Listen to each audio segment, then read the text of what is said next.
This is Winnipeg Sports Talk Daily with Andrew Hustler Patterson and Michael Remus.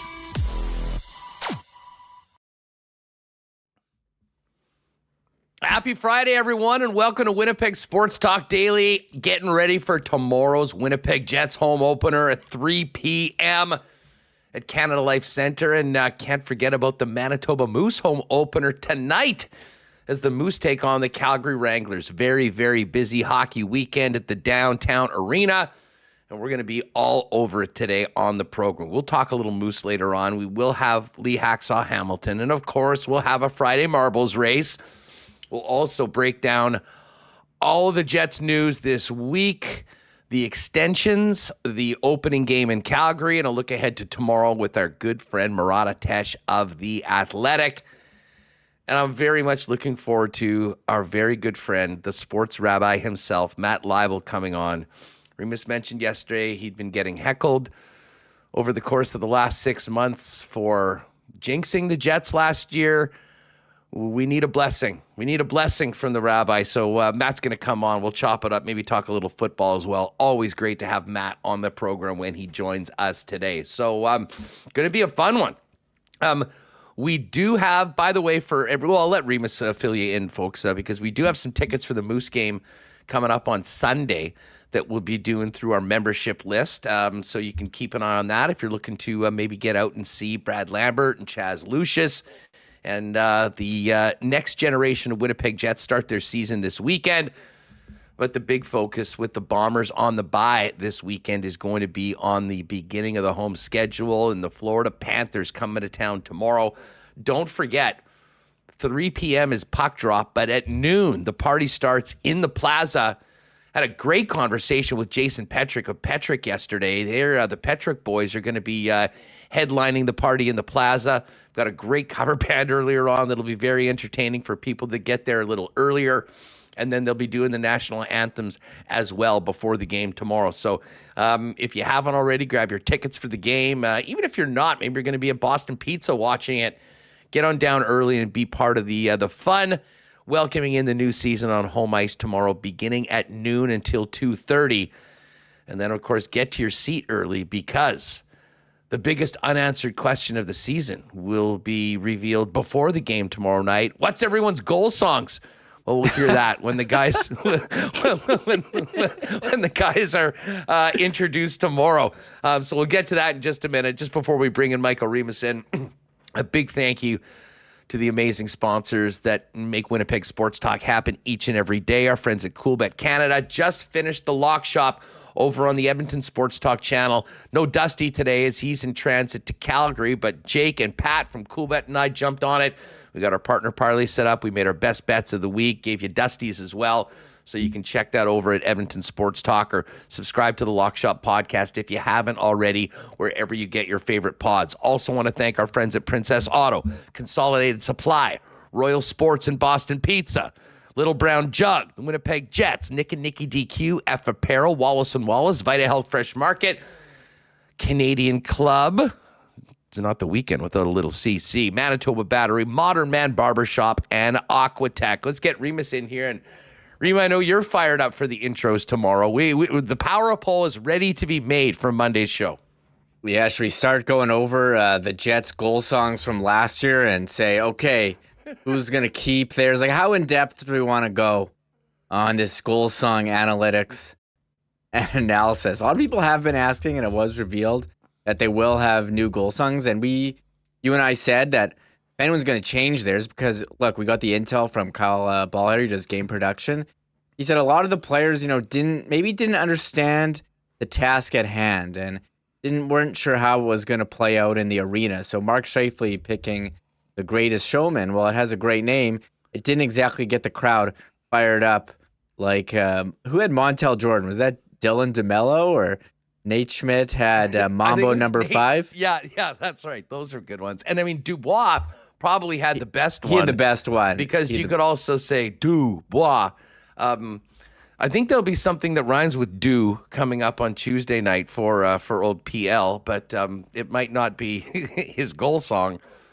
But yes, as I said yesterday, Big J WST breaking news. I have confirmed that Mark Scheifele will have a new goal song this year. So should I tweet that? Yeah. Yes, you should. Should I tweet it out? Tweet it out with hashtag BN for breaking news. Yeah, Tony Valeri, 55 must change his. It's happening. And I'll say this, on paper, like, the name of Scheifele's goal song was absolutely the coolest. The Greatest Showman. I mean, what a great name for a song. It just, I wasn't really familiar with it or know where it's from. It didn't hit like some of the other ones. So I'm not sure if everybody has a new song, if some guys are staying with the ones they had last year that they liked that were good, but I think the guys understand the assignment maybe a little bit more this year than they did last year. And hey, bottom line, hopefully we'll hear a whole bunch of them, not just in the intros tomorrow, but in the game. In Florida Panthers last night, Remo, I mean, looked pretty good. They remind me a lot of Winnipeg in their first game. I mean, a massive, massive margin of shots in favor of the visitors in that game, but man, Philip Gustafsson just picked up where he left off last year. A brilliant performance for the Minnesota Wild last night as the Wilds got one over on the Panthers. And Florida now comes into this game in a battle of 0-1 teams, both squads looking for their first win. Yeah, Minnesota. I was worried about Gustafsson. Like, was he a flash in the pan? Was he a one-year wonder? Kind of came out of nowhere last year. So, but look, got the shutout yesterday. Minnesota, even with all their dead cap space, looking good. Florida, I mean, they got so hot at the end of the year. Can they replicate that? I know during the year they had Barkov injured for a lot of it. He's healthy. So we'll see a pretty good Florida team. And look, losing 2-0. I mean, look, you didn't score, so you're not going to win. But allowing 2 goals to Minnesota, I think that's pretty good. Because I think there's been concerns about Bob.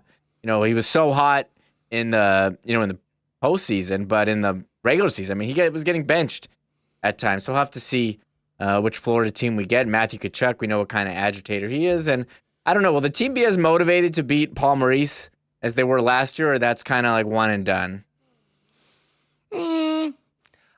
Listen, I think that's far down the list of why they want to win this game the most. I think they want to get off to a great start on home ice. They want to get back to 500. They want to continue to build off the way they played in the first game of the season, and they want to get a result.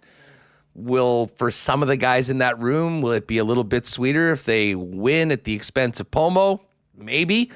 But I don't think that's really as big of a story as it maybe was in Maurice's first spot here.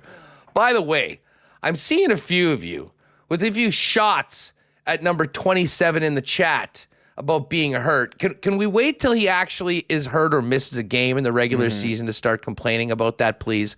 I realize that the preseason did not go as well as was expected, and it was sort of mysterious why he was out. He was in there. Good news, everyone. Full participant in practice. All of that hand-wringing about whether Nikolaj Ehlers would be good to go was for naught, as we suggested it would be yesterday. He is good to go, and that really is the biggest news coming out of practice today, Remus, that for anyone that was worried about Nikolaj Ehlers maybe getting banged up at the end of that game trying to prevent the empty netter, no worries, in fact, and Ehlers will be out there with his teammates getting ready for the Panthers tomorrow when they drop the puck after the team is introduced at 3 p.m. Yeah, and I had reviewed the tape, and it seemed like he did stop himself before the glass, and I didn't think it didn't look like it looked like he'd slowed down considerably, so the impact maybe wasn't what it would have been, if he had dove to break up that empty netter and then just gone straight in the board. So I was pretty, I think they would have said after the game if it was bad, and they didn't really have any update at all. I think you would have known right away. So he's fine. He's skating, and we did the over-under on Ehlers. The majority of people thinks less than 71.5 games, and I think let's wait until he misses a game before anyone gets worried about anything. And I think one thing too, a lot of these fantasy websites, they had marked him as day-to-day, which I think confused people. There was no official designation of anything. People were just assuming he was hurt because he looked hurt at the end of the game. And so I think people in chat were saying, well, he says that he's day-to-day. He had never been anything officially. So I blame whatever fantasy provider, Yahoo, I saw had him as day-to-day, ESPN, moved him day-to-day. Nothing happened. We had no update. They didn't practice. So he's on the ice. He's fine. That play didn't happen. Yeah, exactly. Somebody saw some tweet from a doctor in California that made I saw some that sort tweet. of speculative comment. I'm like, what the hell was that? Like, as I said, let's live in the moment right now, folks, and let's deal with reality, not prospective things that can happen. Anybody can get. I will remind you that Ehlers, listen, he has had last year. Obviously, had that sports hernia and surgery that kept him out for a long time. But other than that, I mean, there has been, he played 62 games the year before. There's the shortened season with 47, 71 in 2019, 20, 62 in 18-19. But his first 3 years in the league, 72 games and then all 82. Let's get some good vibes going for 27. This team needs him, and hopefully he can be there and hopefully smash that over on games played that we were discussing here in the chat. As far as the game goes, though, tomorrow night, Remo, I mean, I think it's going to be, listen, the home opener is always fun. There's always a lot of, excitement and anticipation for it, welcoming the team back and welcoming hockey season back. The same thing will be for the Manitoba Moose tonight for folks that get out to the Moose game. But I'll say this, I think this is a very important game for the Winnipeg Jets and a very important homestand.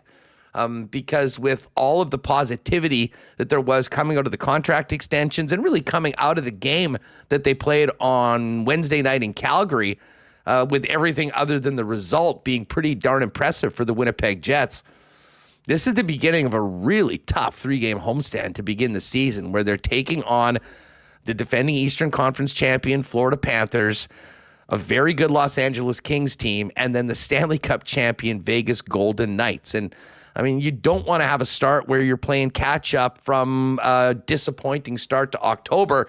Now, listen, these are challenging games. It's not like the Jets are going to be favored to run away with any of them. But I'll say this. I mean, I think the message from Rick Bowness has to be, let's build on what we established in game number 1 with the way that we played. And if we can continue to do that, it'll give us a very good chance to win the hockey games, get 2 points, and, get off to the good start that this team certainly desperately wants. Yeah, and Vegas looking pretty strong here, 2-0 in their first 2 games. I know they played they played last night. San Jose, who's projected to finish near the bottom. But hey, you can only win the teams in front of you. They're 2-0. The Kings, they did lose in their first games to Colorado, who just made news signing Vantage today. So, but I mean, they're both playoff teams last year, playing against the Eastern Conference champions in Florida. So yeah, this is a big homestand. And I think if you are the Jets, preach the message, stay the course. Let's continue the process. We played well. We didn't get rewarded with a goal. The power play definitely had a different look with Iafallo and Villardi. They're moving the puck well, taking, I thought quality shots from the slot, going low to high really nicely. And I think, look, a couple more games together for the second line that didn't have any preseason will definitely be a benefit. So you got to be feeling good about the upcoming homestand. But yeah, I didn't think about it. It is a bunch of great opponents. They're not playing, who's at the bottom? San Jose, Anaheim, Arizona, St. Louis, Chicago. Like, they're not playing the bottom. These are top playoff teams coming up, so they're going to have to be ready. There's a lot of people actually that think that Arizona is going to be could potentially be a playoff team this year. I'm not sure that I'm totally there, but we will get a chance to see the Coyotes for the first time. They're taking on the New Jersey Devils, and no surprise, the Devils are a big favorite. Very quiet night in the National Hockey League as we get ready for a massive Saturday. But just tonight, Coyotes and Devils, and then we do get a little marquee matchup of the Pittsburgh Penguins and Washington Capitals tonight. Sid and Ovi, the great rivalry that's been building over the years. And I got to say, Remus, I mean, I'm not sure what my expectations really are for Washington. I think they'll be better just because they'll be more healthy this year. They lost a number of big players for big chunks of the season last year.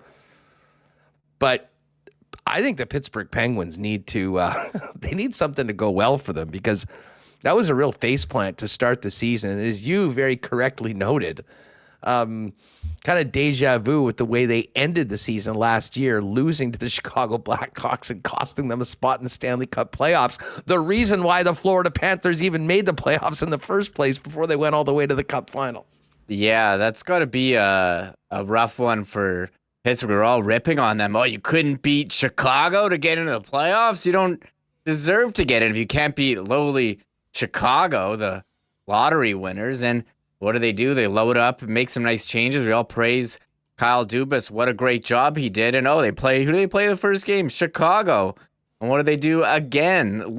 Lose. I don't know what it is, but they can't seem to get wins against one of the worst teams in the NHL. And Pittsburgh, a lot of talk about how they're getting older. And I did like the moves that they made, but you're saying, oh, Erik Karlsson, doesn't play any defense. He's all offense. Like, did they really need that type of player when you have Chris Letang? Can it work with both of them together? You've had this, Letang, Crosby, and Malkin have been the longest tenured trio since like Jeter, Posada, and Mariano Rivera, going on, I think, close to 19 years together or something. It was something like that I saw. Very, very crazy. So, you want to see Pittsburgh continue. Crosby, under the radar, a great season last year.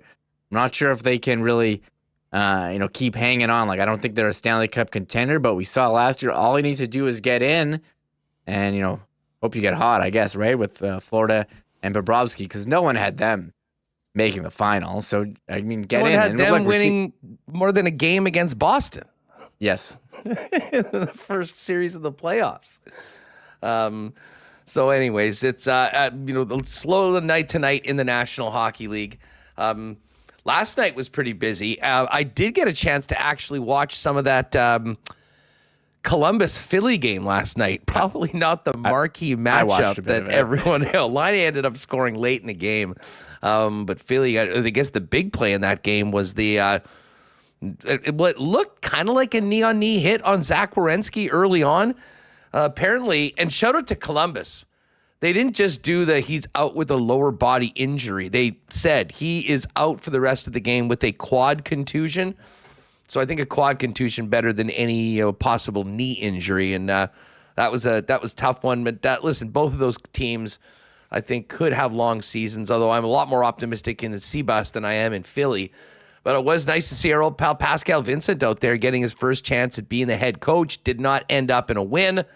But I think there'll be a lot of people in this market kind of pulling for Columbus this year with the former Jets and Roslovic and Lining on the squad, but especially Pascal, who was such a big part of the organization for a number of years here. Yeah, I actually tuned into that game too. I had the Blue Jackets top line, Gaudreau, Line, and Cole Sillinger on DraftKings. So I was like, come on, Blue Jackets, let's go. And Line did score. Had a nice shot. He's good for that. But yeah, the story there, Zach Werenski, injured last season, and I think really sunk the Blue Jackets. Anytime you're out your top D, and game one, I don't know, I had like flashbacks to Nikolaj Ehlers missing training camp, a guy, who was injured last year, and then first time on the ice, you're out. But hopefully he is okay. With nice of them to get a contusion. I don't know if you saw, I saw Ric Flair in the stands as well. So the Blue Jackets trying to get people out. I don't know, was there an appearance fee? Is he a big Blue Jacket fan? He was front row. Ric Flair at the Blue Jacket Nature Boy. He looked pretty good too. He's at times been looked sort of rough over the last little while. And there's a lot of miles on that odometer, that's for sure. But Flair was. Here's the picture. There it is. The Nature Boy, Ric Flair. I don't know whether he went in and did a big woo in the dressing room beforehand, but Nate was there, living it up. A lot of gold. He looks like Kirk Cousins on the plane back from that game last year for the Vikings. A lot of weight around the neck on the Nature Boy Reem.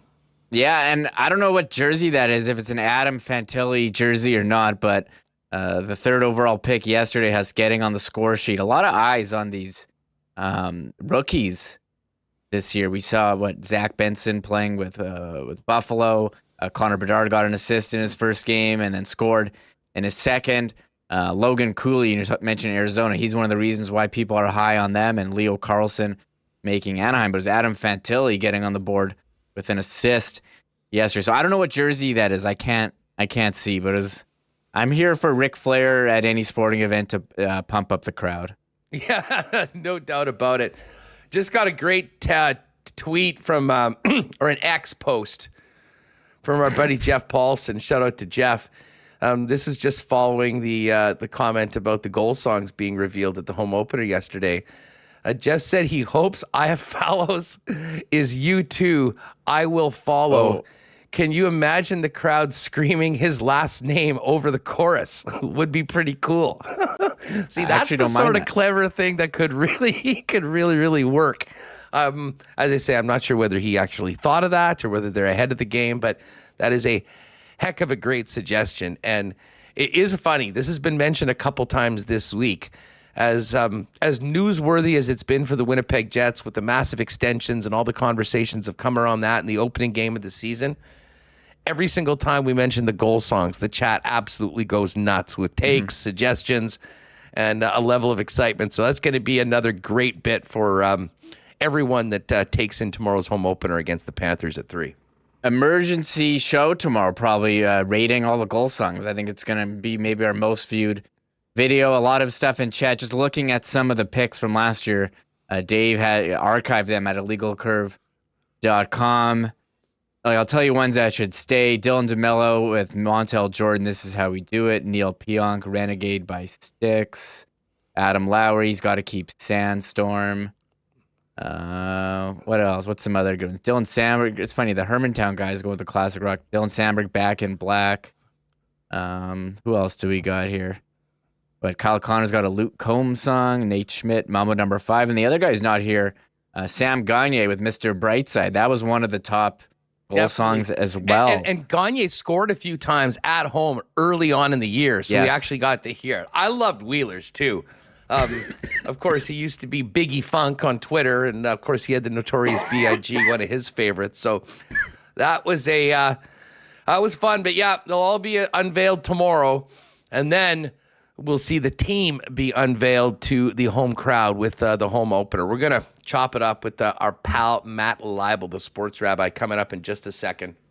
Before we do that, though, gang, our friends at Modern Man Barbershop are waiting for you with the best cuts and grooming services and 8 locations in the city conveniently located near you, including their 2 newest locations, Pembina Highway right near Bishop and on the east side of the city out on Plessis Road. Modern Man Barbershops offer a variety of grooming services, including haircuts, beard shaping, shaves, color services, and more. Make an appointment and book your look via modernmanbarber.com or give them a follow on Instagram at Modern Man Barbershops. Well, pool season is over. We know Aquatech are the longtime experts of pools. And if you're thinking about making the plunge in 2024, you can talk to them about plans and financing. What you might not know is that whole home renovations start with Aquatech. With thousands of renos as their foundation, let Aquatech upgrade any space in your home.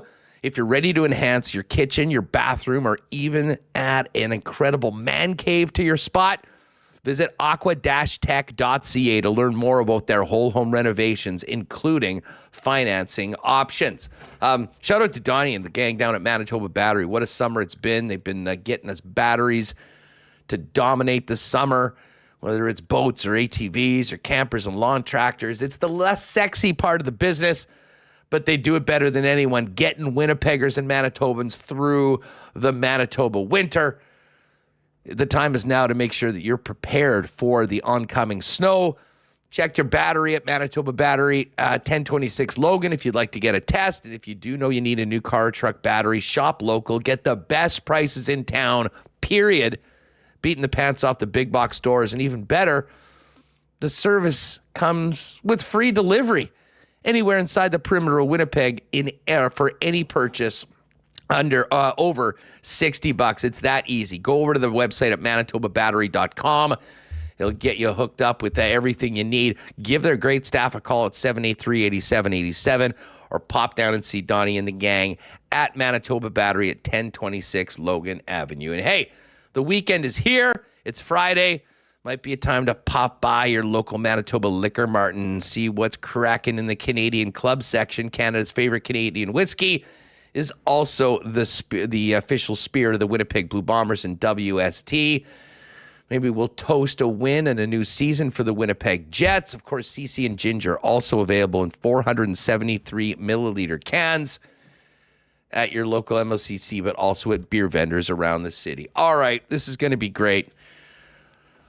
It is about that time for a long overdue visit from our very good friend, Matthew Leibl, the sports rabbi himself, who joins us now on Winnipeg Sports Talk. Matt, looking like $1 million US tax-free. It's great to see you, my friend. Oh, thank you for that introduction, for that laugh. It's great to see. Yeah, I was worried that my unfairly earned reputation of the cursor of the Winnipeg Jets had put me in the doghouse with Winnipeg Sports Talk. You know, I have this interview with you back in January. The team goes onto a terrible downward spiral tailspin, apparently because of what I said. I get a chance to come on a few months later and talk about it, but then quiet through the summer, quiet through camp. I was chatting with Remus and I said, you know, like if I, and I have to tell you, I'll tell you, like I got into the summer, I had random people talking to me about this curse. And I said, I need an opportunity to, like, we just went through the Jewish high holidays where we talk about a new book for a new year being open and how we want to be inscribed in the good book. I need to get myself back in the good book with Winnipeg Sports Talk, with the Jets, whatever's possible, because I was feeling a little blackballed over here, Huss. So Definitely I mean, not. Definitely not. And hey, listen, let me just quickly take an opportunity with you on. Listen, this has been a horrible week around the world. And, listen, we don't get into a lot of big geopolitical things like this, but, I'm standing with you, with Michael, with our friends with the Illegal Curve, the entire Jewish community. I mean, it is just absolutely horrible what's happening right now. And I know this has been a really, really tough week for you and everyone in the community. So just before we have laughs and have some fun, I wanted to say that. And I think the majority of people that are with us on the show or listening to the podcast feel the same way.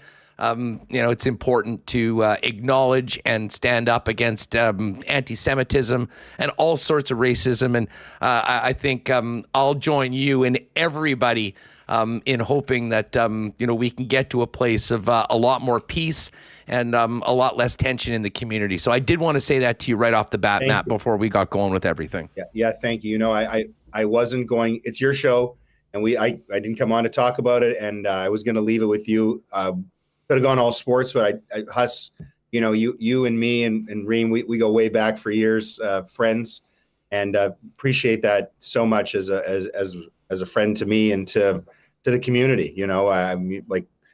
You've got tons of Jewish friends and friends in the community, and I think that you said it best. Like, people need to get informed; they need to know what's going on. Very complicated, very emotional, and peace, like that's you said it. So thank you very much. And I do want to hopefully get to the laughs, and so may I share with you these two stories. I can't wait for them.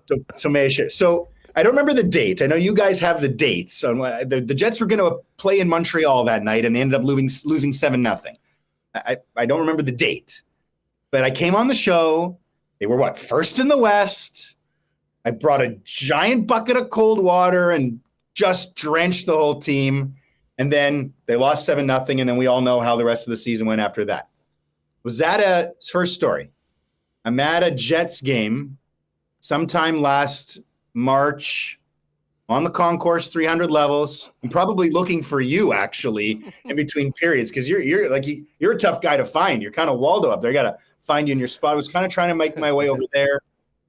And some people were still masking, I think, at the time. And a guy walked by me wearing one of those masks.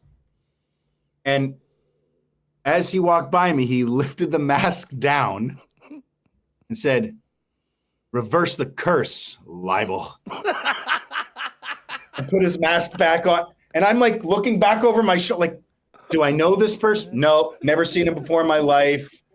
I wasn't masked, so obviously people, I used to think that being on the radio, the fame and anonymity of the radio was the best because people knew what I sounded like, but not what I looked like. This guy knew who I was. Thanks for the podcast. So, and then fine. So that's during the season, but they make it into the playoffs, whatever, tough off season. They trade Pierre-Luc Dubois.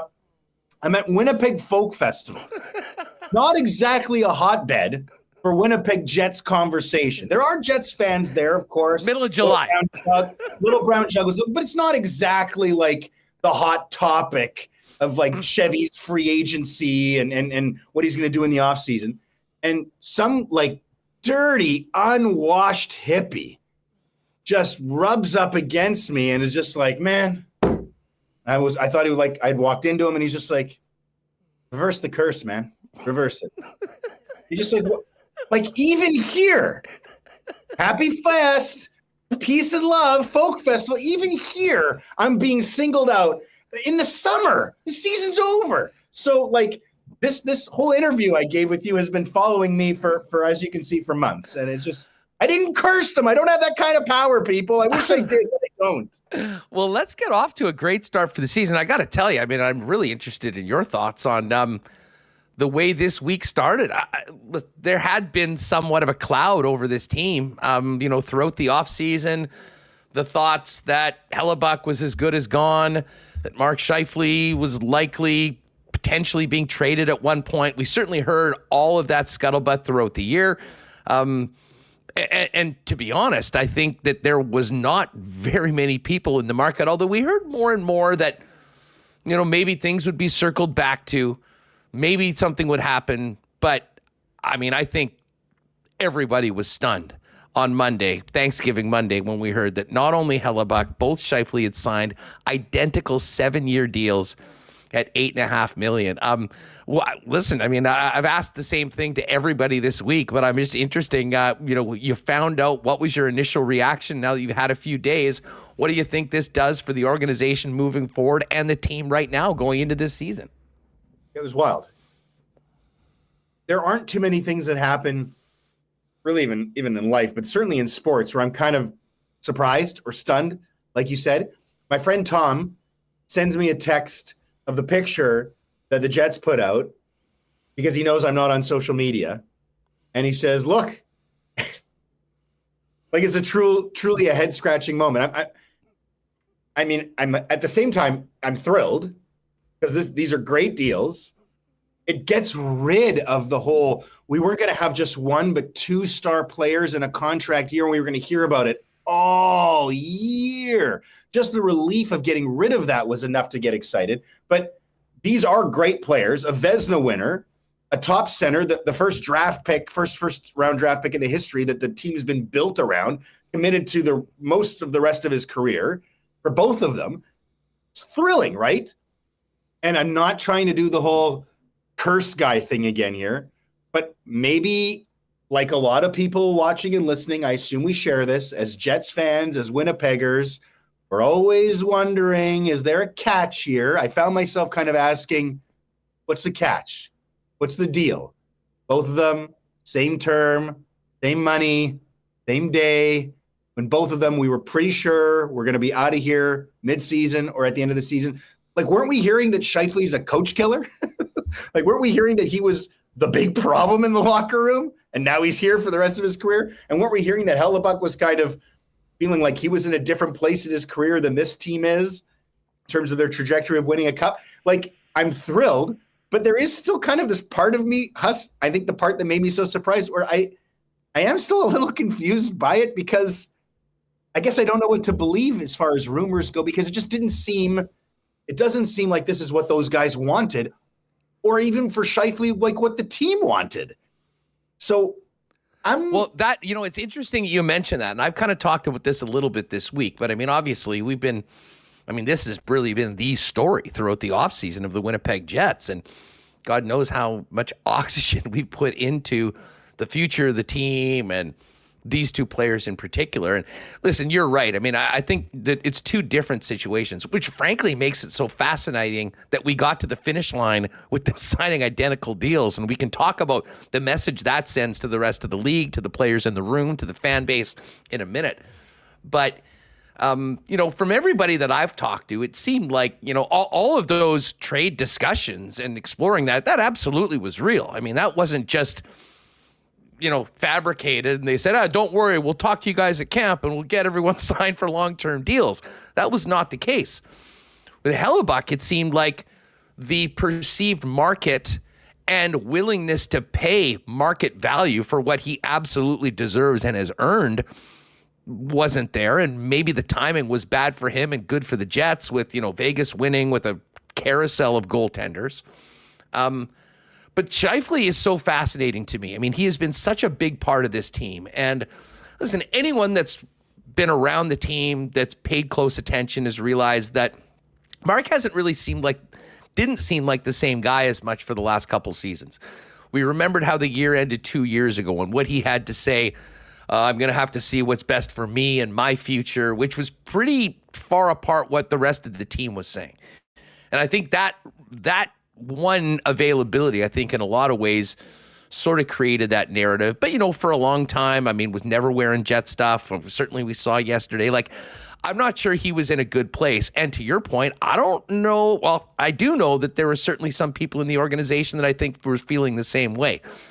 Obviously not everybody, though. And I think there were differing viewpoints. And when Kevin Cheveldayoff said, as we got into July, that we're going to let this breathe a little bit, I think both his agent and representation, I think, sort of read the room, read what was out there for Mark and maybe what wasn't, and had some time for some sober second thoughts on what really was here for him and whether the grass was greener. The other thing that I don't think we can ignore is how different this team is without Blake Wheeler in the room, and Blake Wheeler, whether he's the captain or not. For a long time, it sort of seemed like Mark was taken under Blake's wing. Blake was the alpha. Blake did things his way. And listen, I can't get into details, but the one detail that tells you all you need to know is that this team cut a $5.5 million check to have Blake Wheeler, who had 55 points last year, no longer here and playing for another team. I mean, that was money spent for a lot of reasons. And part of it, I think, was, certainly for a culture change in the club to really take place. And I think once that happened, the most interesting, if I could be a bug on a wall to hear conversations, would be the ones between Mark, his agents, and the Winnipeg Jets about where he's at, what he wants, because there's zero chance that this team invests that sort of money in Mark with this sort of a commitment that will probably keep him as a Jet for life if they didn't have confidence that, he would probably be in a different headspace than he's been for the last couple of years. And now that we're at this point, Matt, and I mean, listen, I've been one of the most critical guys. I mean, I'll own it. I mean, I didn't think that he was committed here. I thought that there was a lot of playing for himself as opposed to the team. But now that commitment has been made to him, and he has made that commitment to Winnipeg and the team, now that Blake is gone and Adam Lowry is the captain of this club, I actually, and I never thought that I would get here, I have a brand new sense of optimism about how in 7-8 years, when Mark Scheifele retires and we look back to his career, I'm hoping that these last couple of years where things have been pretty rocky really seems like a bit of a blip. He's completely bought into this club and he's got paid. There's no more worrying about a contract. Everything is clear. It's now about going out, being the best he can be, which I know he wants to be. There's no doubt about that. Help his team win hockey games and maybe prove a lot of people wrong that had doubted him or thought that he had sort of checked out on Winnipeg and the Jets. Look, I hope you're right. I share a lot of that feeling too. And the Blake Wheeler thing is what I was thinking too. It's so weird because from the outside, which for really almost all of us is where we are, Blake Wheeler looked like Mr. Hustle, Mr. Team, Mr. Give It every shift, every game, especially in those early years. Like I remember going way back our TSN days, Gary Lawless, right? Like talking about Blake needing to step it up in those first couple of years. And then he did. He became a 90-plus point guy. Like he was sensational. And you would think that if he were the alpha and that Mark Scheifele were under his wing, that more of that would have rubbed off on him. But obviously, we like to think we know what's going on in the room. We really have no idea. And especially, we need to see how this season goes. But if it plays out the way your optimism would lead you and lead us to believe or hope, and Scheifele goes back and has another epic year and kind of proves that all of these concerns of last year and the year before maybe aren't such a big deal at all, we'd have to draw the conclusion that Wheeler was part of the problem. I think we would have to. And it just... Well, they did. They spent $5.5 million to rid themselves of it. I mean, that's the evidence more than anything. Well, yeah, all the money. Except that was also a lot to do with his performance, right? Like when you're a 90-point player, that's different. Like I realize he missed time to injuries and he still put up points, but not like he used to. Not the assist numbers like he used to. Not the presence like he used to. When he was on the ice, he'd lost a step for sure. Like, I mean, worse players than Blake have been bought out for more because they're not performing, period, right? So I'm not prepared to say that they only paid that to get his personality out of there. Let's not make it look as if he was like a fourth liner last year. I mean, he's a third liner. Well, more often than not, second liner. Well, listen, he played in the top 6 the entire year, and he did have 55 points.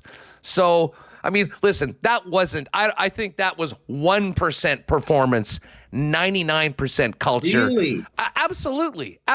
I mean, listen, like, do you think that the Jets wanted to do that? This is the same guy they made the captain a few years ago, and everyone was thrilled. And then stripped him of it last year. And I think that they thought that may have gone differently, and we learned at the end of the season.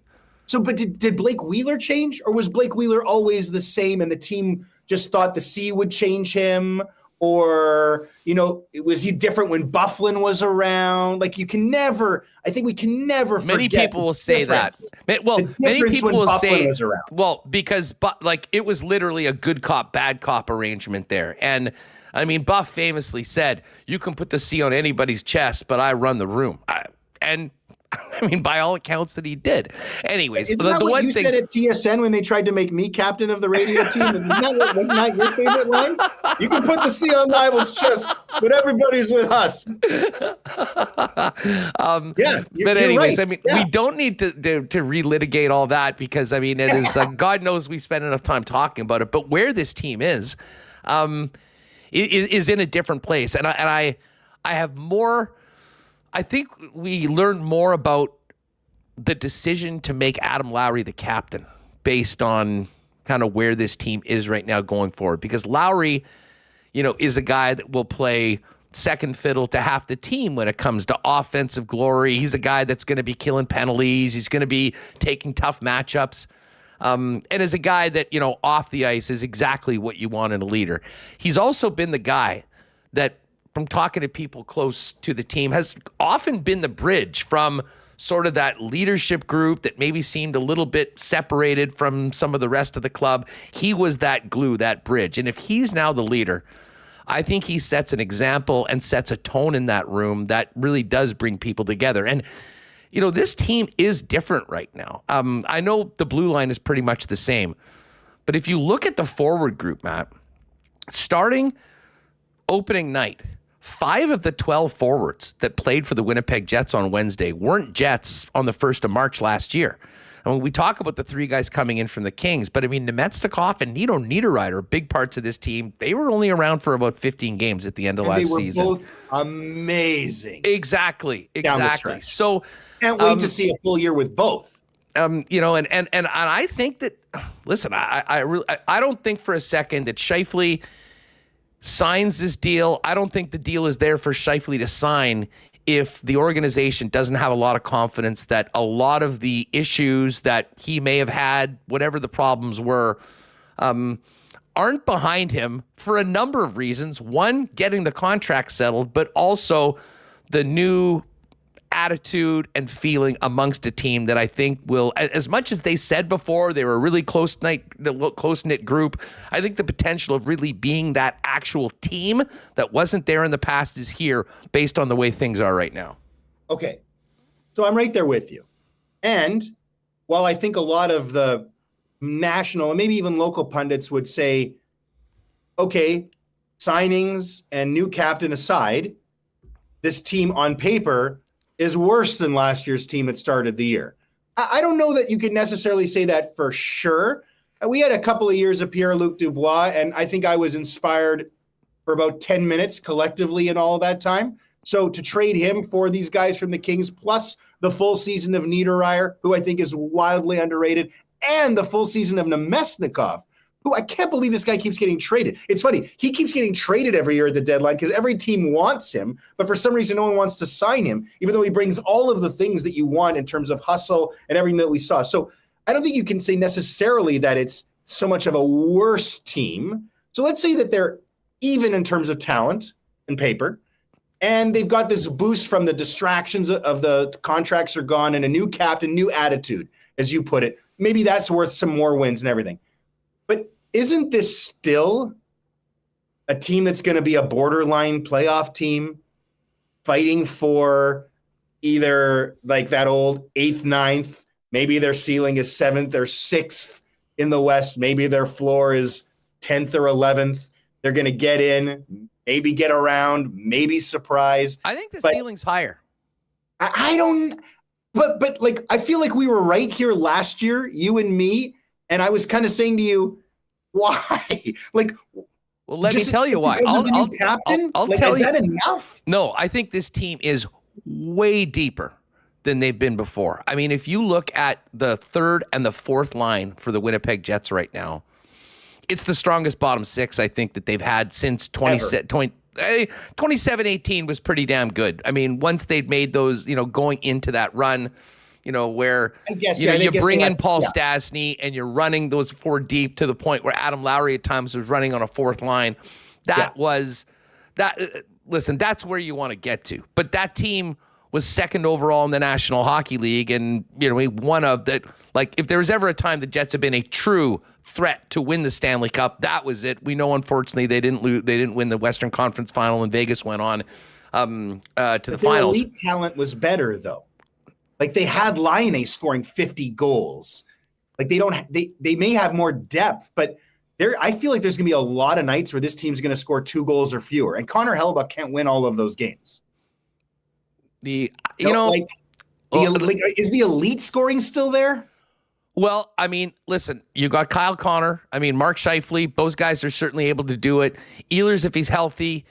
And again, I know are we on Ehlers? That's maybe a bit of a caveat. Well, where are we on Ehlers as far as like what we should reasonably expect from him for a full season? I feel like we've always expected a lot, and I don't know if he's delivered it, if he's ever been there, whether it's injuries or whether like a long stretch without scoring a goal into the playoffs, like what is Ehlers really capable? I think Nino Niederreiter is capable of scoring more goals in the season than Nick Ehlers. Like, that's a more reasonable expectation for me.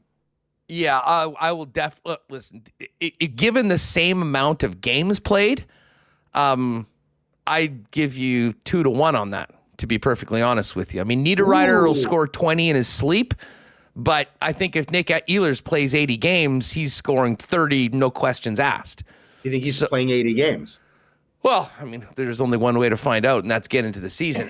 But the one thing I will say, and again, we saw that line for the first time in Calgary because he didn't play in the preseason. Right. I think in 10 to 15 games, we'll have a better idea about maybe one of the biggest keys in all of this is Cole Perfetti and how he handles playing at center with Ehlers and Nino. I do think that we might see Nino and Iafallo switch at some point. But I'll tell you what, being in the building in Calgary on Wednesday for that game, the one thing that stood out to me, and I'm not sure how much you could see of it, on television. Iafallo, yes, especially Velarde, the amount of puck battles that those guys won. Velarde himself playing with Scheifele and Connor, the amount of times that he won a puck battle or took a puck away in the offensive zone and reestablished possession.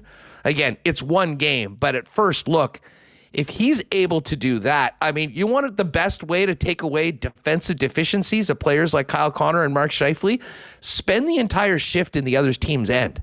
And he did that against a very good Calgary defense core. And this is a guy that scored 23 goals last year playing third line, occasional second line with the Kings. The power play, I mean, the way they moved the puck on Wednesday, again, I know they were 0 for 4. Markstrom was brilliant. I mean, there's a whole bunch of things I think you can take at least out of that first game. For what it's worth, that gives people some hope that not only is this team way deeper and you've got a better third line, you've got a better fourth line, that Rick Bowness can play more, but particularly those two guys coming over in the PLD trade actually makes this team better than they were, not just doing the best you can because you're losing a player like PLD, who at times was inspiring and other times was completely AWOL. No better example of that than the change between game 1 and game 5 of the playoffs last year against Vegas. Yeah, that was a disappearing act, and that was with Scheifele out and an opportunity there. Even if you don't want to continue your career in Winnipeg, you're going to turn a lot of heads and make yourself some more money in a fat contract if you play well in those games, and he just was nowhere to be found. Against Vegas, he wasn't the only one, but I think he was someone that a lot of people were looking to. Look, I as usual, I love your early season optimism. I wanted to have an opportunity to try and give a blessing to the Jets. Yes, that's what we're looking for here. The blessing that I would offer to them, to all of us, is if they are going to finish as a fringe playoff team, don't have a first half like last year and then a second half like last year. Stay in the middle. But if you are going to have a first half like last year, keep it there. Keep it there. I want to say that my expectations are optimistic but reserved, and I want to bless them with the kind of season where they don't listen to anything that I say because I have no power, and they exceed those expectations because Hustler has the right way of looking at it, that it's another season, another year, and you got to play the games. And maybe it's always about the combination. Whether you're watching the baseball playoffs right now, all these teams have great regular seasons, and then they fall apart in the playoffs. Dodgers, Braves, Orioles, Blue Jays. And the Jets, maybe they're built a little bit differently this year, and they have that regular season success, and let's hope even beyond that. So no cursing from this guy. No, never mind. Never mind no cursing. I am inviting you right now, you and I, April of 2024, we're going to a playoff game together at Canada Life Center. Put it in your day timer right now. Let your wife know you're busy. Date and time TBA, playoffs, and we're going to be there. And you will be able to then give a playoff blessing live at CLC before they drop the puck. As long as it doesn't conflict with Passover. Well, it's a long series, so I mean, you can pick the games. There's many games. Hopefully, what's game a long 1 though. Series? The Jets first round or Passover? I got a feeling the Jets Passover is going to last longer than the Jets first round. Is my worry. So are you reversing the blessing right now at the end of this segment? No, I'm not reversing the blessing. I'm telling them that life is good. They took care of the right things. I've never known what I was talking about, so I don't know when I curse the Jets, all of a sudden I'm this incredible genius. But I just need to know on the way out, just switching gears quickly, because if I didn't ask you, I would feel weird about it. Do you like all the Taylor Swift, Travis Kelce thing as a Chiefs fan, or do you find it to be just way, way too much, and you don't like all these new eyeballs on your team and your sport and your guy? As a human being, I believe in love. I believe in happiness. I believe in two people coming together and the sum being greater than the parts. So Did you hear what Al Michaels blew up the internet with? What he called Taylor Swift? The biggest rivalry right now in sports is Al Michaels versus the producers of Thursday Night Football that keep on throwing her up every time Kelce goes on. There's his good buddy. He called Taylor Swift Travis Kelce's good buddy. It's amazing. It's like you make the call. What will Al Michaels be remembered for in his career? The miracle on ice and calling Taylor Swift Travis Kelce's good buddy. There's your career. I'm just happy, and I think they've been very smart about this. bring her, if she wants to come to games, let's do it against the Bears, the Jets, and the Broncos. Because when the stakes are higher in these big games, we need Travis completely focused. Although, I will say this, I think he really wants to show out every time she's there. He had a hell of a game last night, and they're looking good right now. But listen, as a new borderline Swiftie, I know the entire tour schedule. 3 nights in Miami, 3 nights in New Orleans, 3 nights in Indy when the show gets going, and then off to South America. So hopefully Travis isn't too lovesick when she's in South America and we're playing important games at the end of the season, and he can still be the best tight end and help the Chiefs win games. I just love that. I just hope that we will look back fondly on this time and remember that for Kelsey, for the Chiefs, and even for you, Hustler, it's the beginning of a new era. Well, listen, I don't know if you caught this. When all this happened, my one concern was, and this is only 2% of the 98, that maybe this was some sort of a long play by Taylor to get to the real prize, Patrick Mahomes. And that would split up. That would blow up the dynasty before it even happens. So they seem to be happy. It's happening right now. Nice win last night. They even covered. They usually don't do that against some of the worst teams. So no, because Mahomes would prefer to slide out at the 1 yard line than slide into the end zone and get the cover because he's something else. But I think if you get some time and your listeners and viewers, check out Joey Votto on the Dan Patrick Show making a pitch to be Travis Kelce's backup boyfriend to Travis Taylor Swift.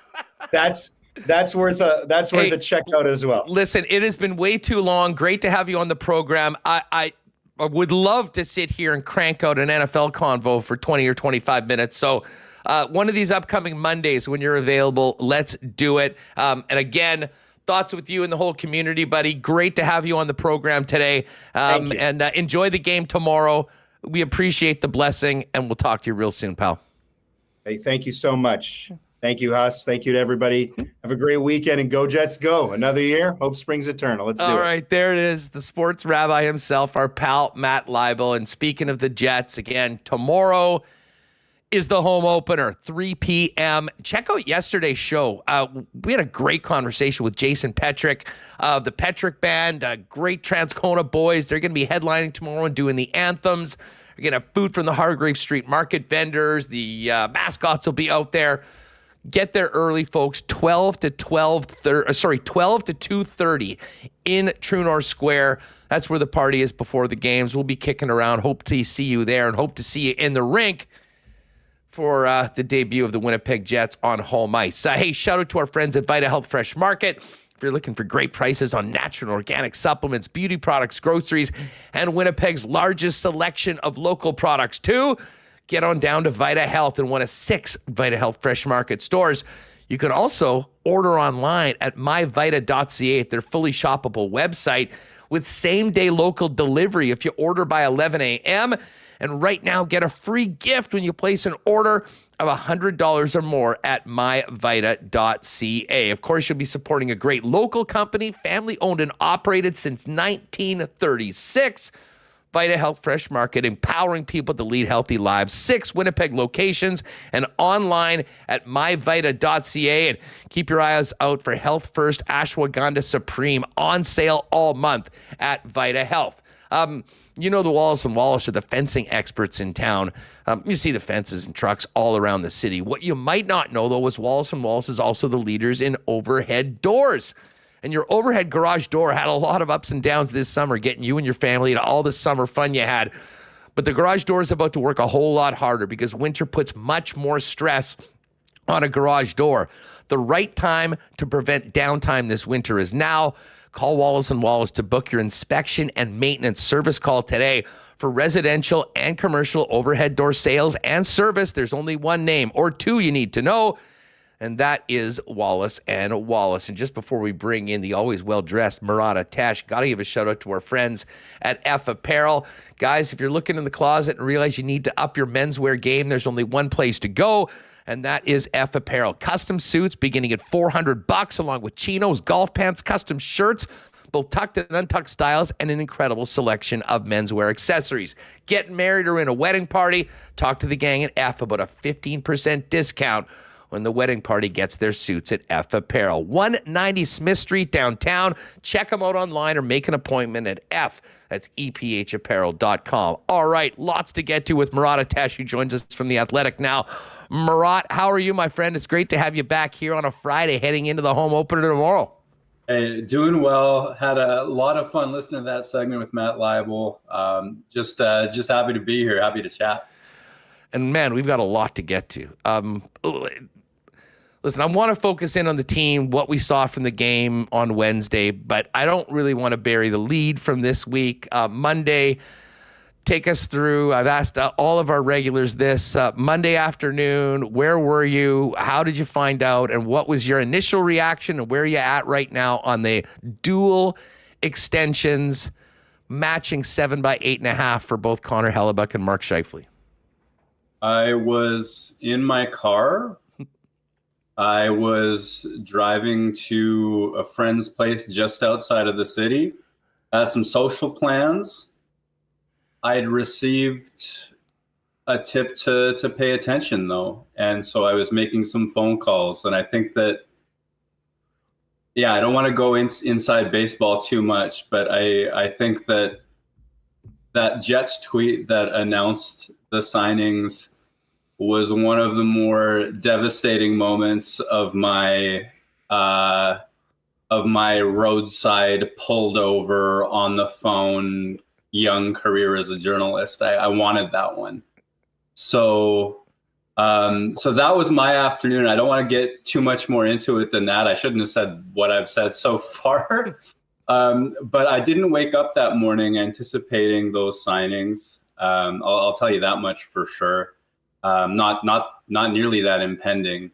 And in terms of their value, I think Rick Bowness said it best, even though he wasn't the star of the show on the Tuesday press conferences, where he was asked, well, how are these contracts going to age? And he said, well, you know what? At the end of these contracts, they'll take care of themselves. They're in their primes right now. Right now, they're going to be good Winnipeg Jets. And I don't know if he meant to say it in a way that was like, okay, yeah, when they're 35, 36, 37, this could be trouble.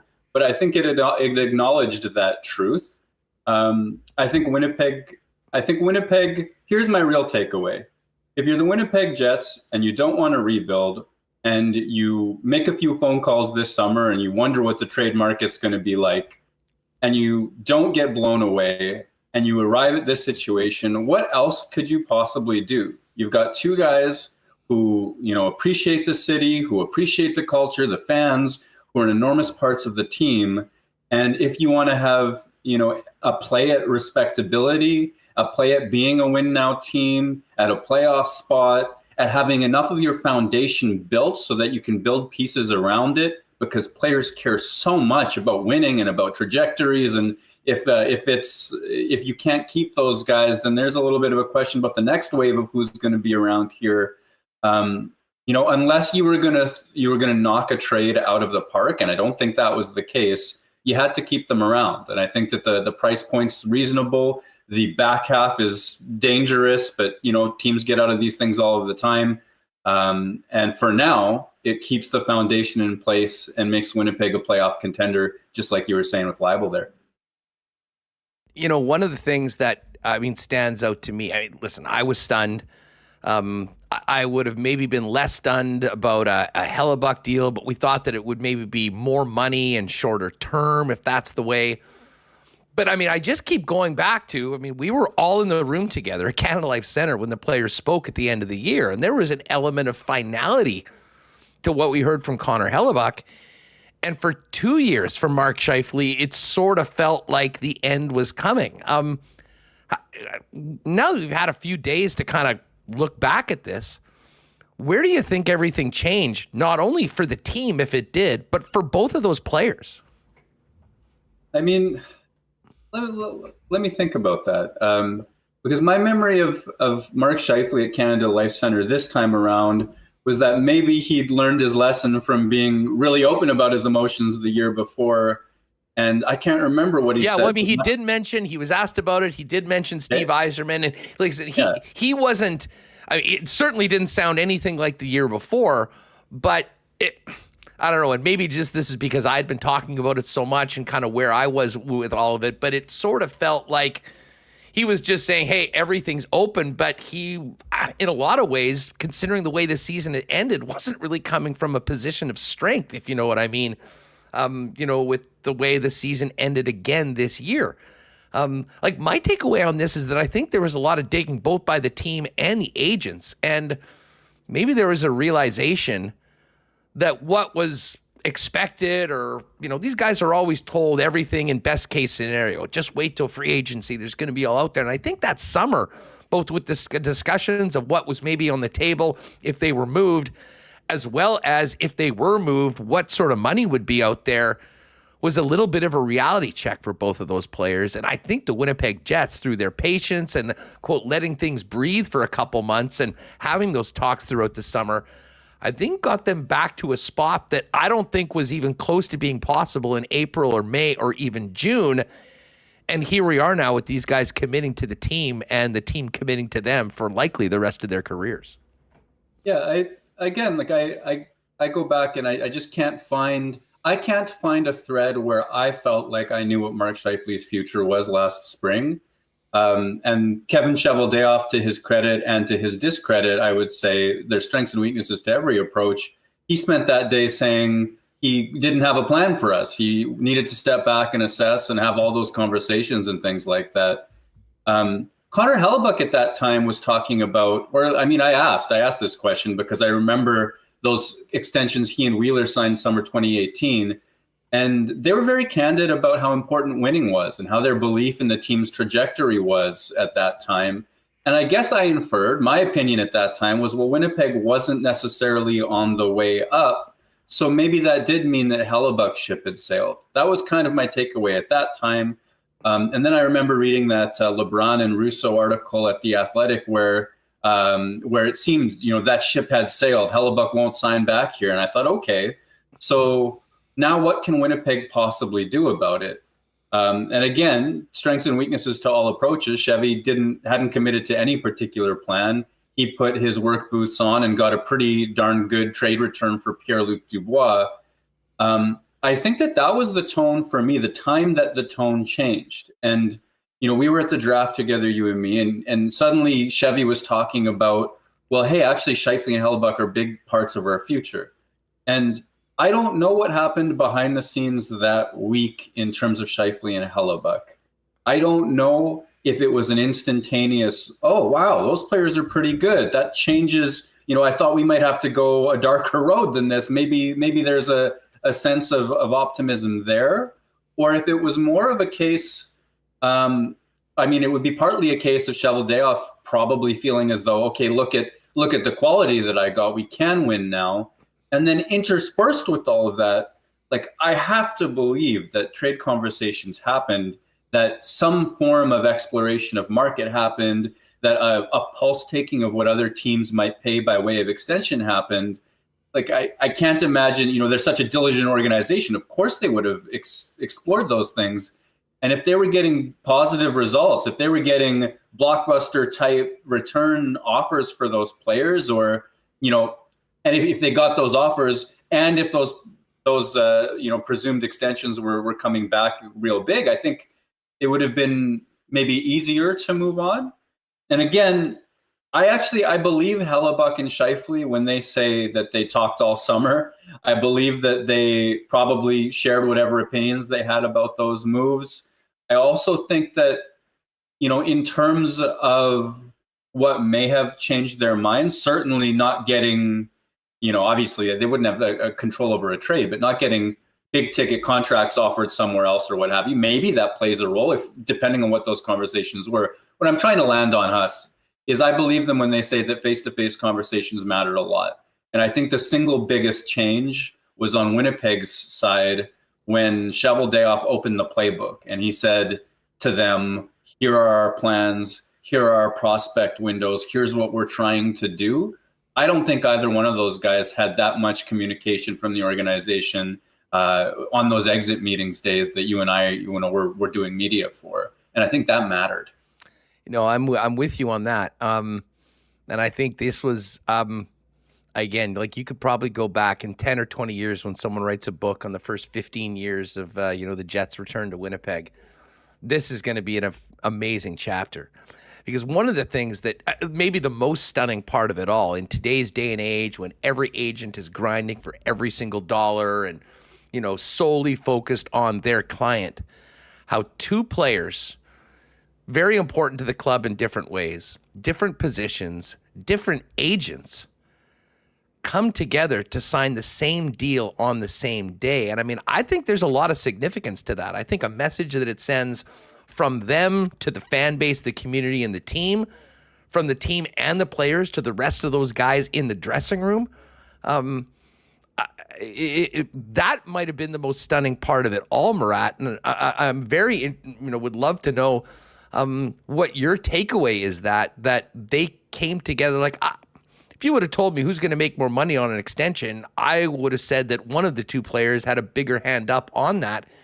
And the fact that they ended up landing on the exact same spot, signing it together in the same press conference, to me, is really significant for a lot of reasons for the organization.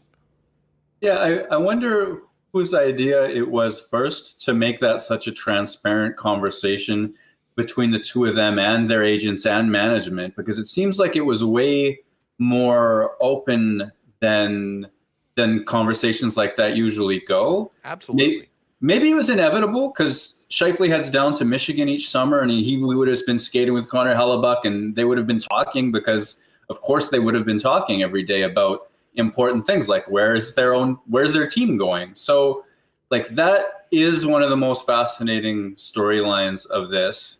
From the Jets' perspective, too, and Cheveldayoff said something to this effect. I won't be quoting him correctly here. But it would have been nice to get one. It would have been nice to get the other, but it's a bigger deal to get both. Maybe that's just something he said to celebrate it because, he did get both. There's a part of me that says you really can't sell Winnipeg as a win now team to any extent unless you got both. Without Hellebuyck, LB is unproven. He hasn't played a full season as a starter. He's had injury problems. And yes, he played great in the playoffs, but you can't find a 50-game sample in a row where he stayed healthy and played great throughout all of them. So that would be a question mark. Without Scheifele, you've got Cole Perfetti as your number one center. You didn't come out of the draft with Connor Bedard. You can't really sell that. And I think that for Winnipeg to do what Winnipeg's goal was and is, which is make it to the playoffs and give itself a shot, I don't think you could have done it without both. And if it was Cheveldayoff's idea to get them both in the same conversations, it was, I think, a brilliant stroke.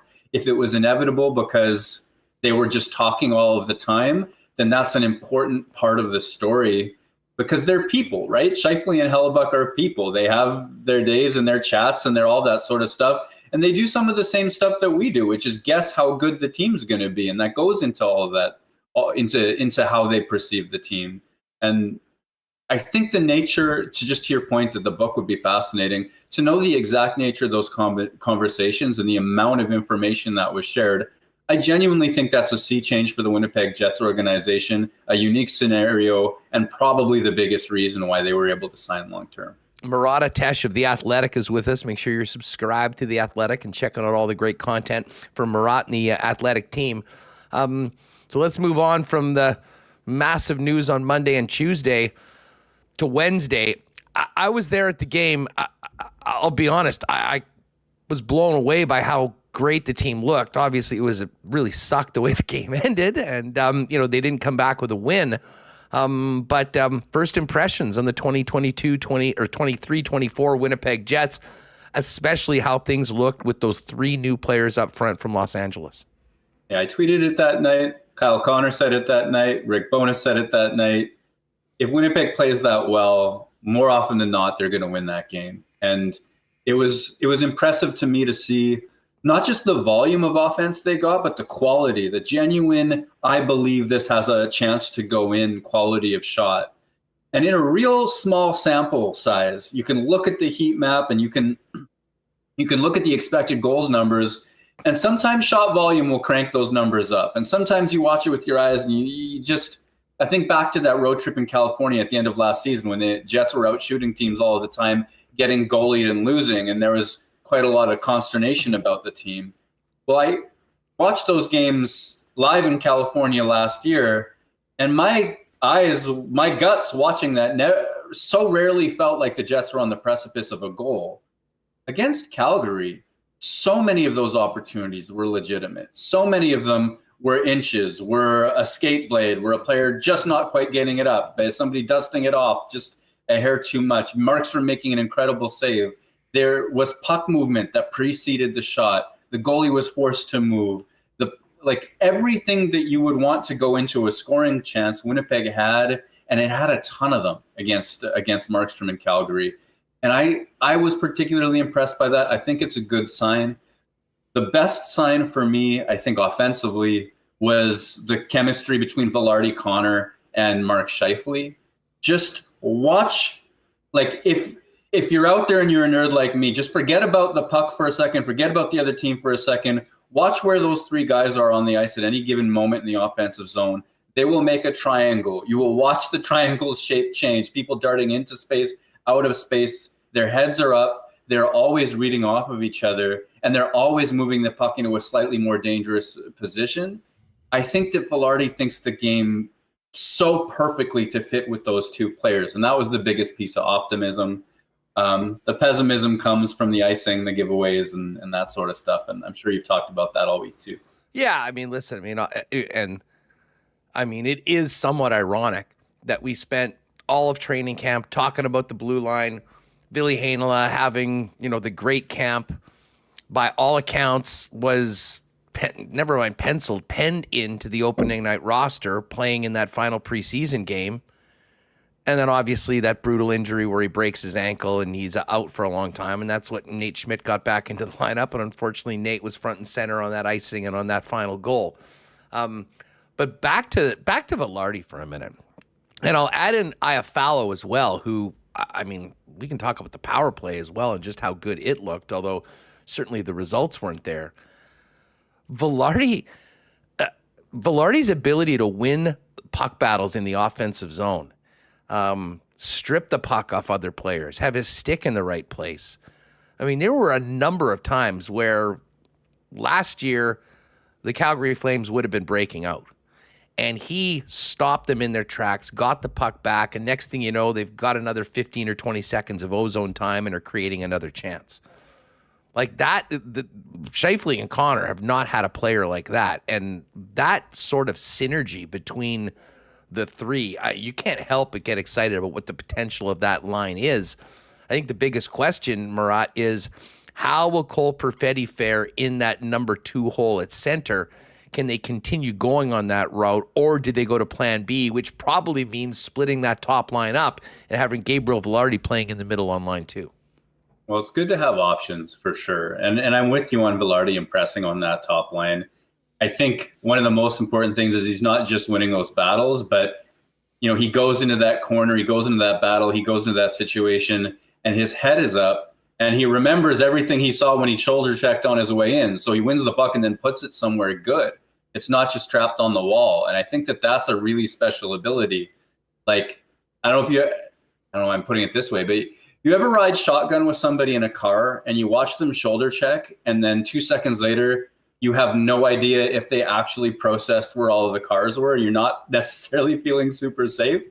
Or the difference between that and people who keep track of traffic. I think Balharry is the example of somebody who shoulder checks once, knows where everything is, and all is well. Moving on to Cole Perfetti, I don't know if that analogy would work. So let's worked just a second ago. Talking about Cole Perfetti in that second line, metrics-wise, great. The volume of chances that happened in Calgary's end compared to Winnipeg's end, great. I think there's a bit of squeezing the stick too tight from Perfetti on some of those offensive chances. That one pass, I think it was Morrissey from the left point to Perfetti at the bottom of the circle.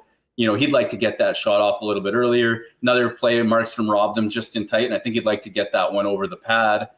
There were enough offensive opportunities to believe that they'll create. I still thought that there's plenty of chemistry yet to be built on that line. Sometimes it felt less, like just a little bit more chaotic than, say, that top line that seemed to be reading off of each other perfectly. And I think that's a work in progress. If they can keep creating those chances, they'll score enough to make up for whatever defensive issues that they have. I thought Perfetti was a step behind certain checks and all over certain other checks defensively as well. And for his first game at this position, I think that that's a perfectly acceptable amount of growing pain. I think that the optimism about his overall future in that position, persists for me. At the same time as I don't think you can sell it as he just stepped right in and dominated, and there's not going to be any questions or anything to that effect. Murat, let's look ahead to this game tomorrow. The Panthers are in town. I don't know if you caught any of Minnesota, Florida last night, but at times it felt a little bit like Winnipeg and Calgary. Florida had a ton of shots. I mean, a heavy advantage in shots, and Philip Gustafsson was absolutely phenomenal. Challenges for the Jets going up in their home opener against a team like the Florida Panthers that will make you pay for every inch of space and puts a ton on the net. How do you think this team's matches up, and what are you looking for from the Winnipeg Jets in particular tomorrow against a team that, obviously had that great run in the spring? Yeah, I mean, they're coming off of phenomenal playoffs. Even when they were here last year, Florida was out chancing teams all of the time. And I know that their record wasn't so good for the first half of the season, but I think a lot of that was bounces. They were getting goalied. Their goalies weren't playing very well, and they were having trouble finishing despite being all over the other team's end. And I think that there's every reason to believe Florida should be able to give Winnipeg trouble in that regard. And their forecheck will be heavy and it will be punishing. It's kind of like an upgraded version of the Calgary Flames in a lot of ways. And I think right down to the shot volume when they're playing well. Like when the Flames have control of a game, they shoot a ton. But Florida's a superior team. That will be a bigger challenge for sure. The other challenge too, and I don't know how Florida's handling its defensive zone this year. Calgary is in the midst of a change from man-to-man to zone D, or like a hybrid man-to-man maybe, but certainly they're going full bore into zones. And I think that it's reasonable to think in their first game of their season that teams like Winnipeg with their smart players would be able to find space. I'm not sure to what extent that the Jets will be able to do exactly that against Florida, but that's the challenge. I know Florida's turned over some defense. There's injuries and all of that as well. So I just hope there's lots of chances at both ends of the ice. We can see the Stars do star things, and we can see Hellebuck do Hellebuck things. Well, you've certainly had a lot to write about this week in The Athletic. No shortage of storylines around the Jets this week. Yeah, absolutely not. And, obviously Maurice in Florida in town as well. We got Pierre-Luc Dubois next week. And I will have some good things coming for you. Yeah, I feel confident in saying that. There's a lot up there right now, including takeaways from the opener, a big preview for the upcoming season that has now begun. It's all there at theathletic.com. Make sure to check out everything Murat's got coming for you on a daily basis over The Athletic. Have a great Friday night, and hopefully we'll see you at the rink tomorrow to get this season going on home ice. Right on us, you too. Thank you. Appreciate it. There's Murat Atesh. Make sure you give him a follow on X at WPG Murat. And again, all of his work can be found at The Athletic. All right, we're going to get ready for the Moose home opener for a few minutes with the Fink coming up right away. Of course, slow weekend in the Canadian Football League. Both the Bombers and the Lions on the bye after that big win a week ago tonight. But we'll be back at it next Saturday as the Bombers look to clinch the West at home against the Edmonton Elks. Of course, the Princess Auto tailgate party begins 2 hours before every Bomber game. Get out there early and get ready to see the Bombers book another trip to the West Final right here in the Peg at IG Field. Princess Auto, proud sponsor of the Bombers and WST, is where you'll find the best deals on the most unique assortment of tools and equipment around. Everything you need to complete the projects on your list or start something new is